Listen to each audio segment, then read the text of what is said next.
Hello everybody and welcome back to World of Warships Legends. My name is Spartan Elite 43 and tonight we are going to take our first look at the stats of the three legendary ships, the Yamato, the Alaska, and the Grosse Gore first. So, without further ado, let's get this party rolling. We've got the Yamato up first. First of all, hit points, it's only going to have 90,000. That's down from, I think, 97.5, I believe, when it was tested, so it's going to have less hit points. It's got a 27 knot top speed, a turning circle radius of 900 meters, which is better than the Iowa by, 10 meters? So not much better than the Iowa, but right there with the Iowa. Rudder shift time, 19.2 seconds. So not horrible for a battleship, but, you know, it is a battleship. Anyway, now, before we get into the armaments and all of that stuff, I just want to make sure that you guys know that these stats are not affected by camouflage or commanders. These are the base stats of the vehicle. Keep that in mind. When you add your commanders, when you add your perks and all of that stuff and equipment, you're going to change these stats. Now, main battery, it's got 460 millimeter guns, 3x3, we already know that. It's got a 180-degree turn time of 40 seconds, which isn't terrible. Reload time of 30 seconds, which is slower than it was during the test, which we already knew. We needed to slow that down. Makes sense. But that's a base reload of 30 seconds, so you can get that faster. Firing range of 17.7 kilometers, maximum AP shell damage of 14,800, and a maximum HE shell damage of 7,300 with a chance of fire of 35%. So 18-inch guns, chance of fire 35%. Secondary batteries, reload 6 seconds, firing range 5 kilometers, maximum HE shell damage 2,100 with a chance of fire of 8%. And for the 155 millimeters, those were the 127s, the 155 millimeter guns, a reload every 12 seconds, firing range of 5 kilometers, and maximum AP, because they shoot AP, of 3,300. So you've got AP turrets and HE turrets. So that's something to be considered. Now, there are 6 guns, so basically one on each side, and then of the 155s, and then for the 127s, you got 12x2s, so you're going to have 6 turrets on each side of the ship that are 127s shooting HE. Now, concealment is going to be 12.9 kilometers with a range of 16.1 kilometers. And the damage control party, repair party, and catapult fighter is the 3 things that it's going to get. And if you look in the armor profile up above, you've got plating from 16 millimeters all the way up to 650 millimeters around the citadel of the ship, which is center line, but it's above the waterline. So this ship is relatively noted for being able to be citadeled from the front because it overangles, so you need to go bow on. So you've got to be very, very careful when you're in this ship, and obviously it's got a lot of armor over the turrets, so the turrets shouldn't be too easy to get knocked out, considering they've got armor 650 millimeters thick. But with that being said, I think it's time to move on to the next one. Now, for the Grosse Gore first, we have a hit points total of 95,220, which means it is going to be the hardest to kill out of all of the ships in the game. It also has a maximum speed of 30 knots, but the turning circle reflects this, 1,050 meters. That is the worst turning circle in the game, which makes sense. It's going to be doing 30 knots, and it's the heaviest ship that's out there, or as far as the hit points concerned, it'll be the heaviest ship out there. So rudder shift time of 19.4 seconds is pretty good. We've got a torpedo damage reduction of just 25%. And for those of you who think that that's low, it is the same as the Iowa. So if you get torpedoed in this thing, you're going to feel it. Now, it's got damage control, repair party, catapult fighter, and sonar. In the sonar, I don't know what the range is going to be on that. I don't see it on here. But the range of the sonar is definitely going to be at least 6 kilometers, I would say, because that's what it was on the Bismarck. Now, if we get down to the armaments, we got 406 millimeter guns or 420 millimeter guns. You have a choice. this is the first time that we actually have a choice in a, legendary ship of choosing, the size of your main batteries. Now, for the 16-inch guns, the 406mm guns, we will look at the stats for that first. 180-degree turn time of 40 seconds, reload time of 30 seconds, firing range of 17.3 kilometers, maximum AP shell damage of 12,700, maximum HE shell damage of 4,800, and a chance to cause fire of 38%. Now, if you look at the main batteries for the 420mm guns, you've got 180-degree turn time of 40 seconds, a reload time of 32 seconds, which is only 2 seconds slower than the 16-inch guns. A firing range of 17.3 kilometers, which is the same. We've got a maximum AP shell damage of 13,500, which is slightly higher, about, 800 damage more per shell.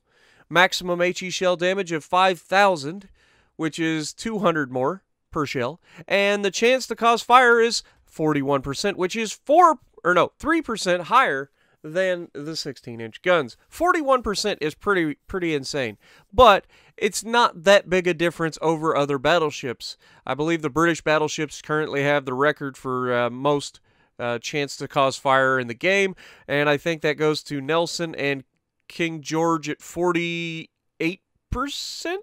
I don't remember right off the top of my head. I'm pulling numbers out my butt, so we'll just move on. Secondaries, that's what the Grosse Gore first and the Bismarck and the Tirpitz, they're all noted for their secondaries, right? This is going to be the controversial part because 128mm 10x2 configuration, you're going to have 4-second reload time, which is good, and then you're going to have a 5-kilometer firing range, which is very, very low for a German battleship. However, I have some good news for you guys. Don't get all up in arms about the 5-kilometer firing range because that is the base of the Yamato as well, and also the Iowa and some others that I'm trying to think of. But it's pretty normal for a battleship to have 5-kilometer firing range in this game. What that's going to mean is these secondaries are going to be able to absolutely obliterate things that get within that because they're going to be so accurate. Because you're not shooting at 12 kilometers or 14 kilometers, and so the accuracy is going to be much better. So the secondaries aren't useless in this case. Chance to cause fire 5%. Secondary armaments for the 150 mils, you've got 4x2 of them, so you've got 8, and you're going to have firing range of 5 kilometers with a 1,700 damage HE. So all of the secondaries on this are going to be firing HE, and they've got decent chance of 8% to cause fire. The concealment is 12.9 kilometers, and the range is 16.1 kilometers, which I'm assuming is when you fire your guns. Or if that's the range, the total range of the gun, even though it says that we can fire out to 17.3 kilometers. That's a little weird, but oh, okay. I'm reading that wrong. So you've got a 16.1 kilometer surface detectability and a 12.9 kilometer air detectability. I need to just look at what I'm reading.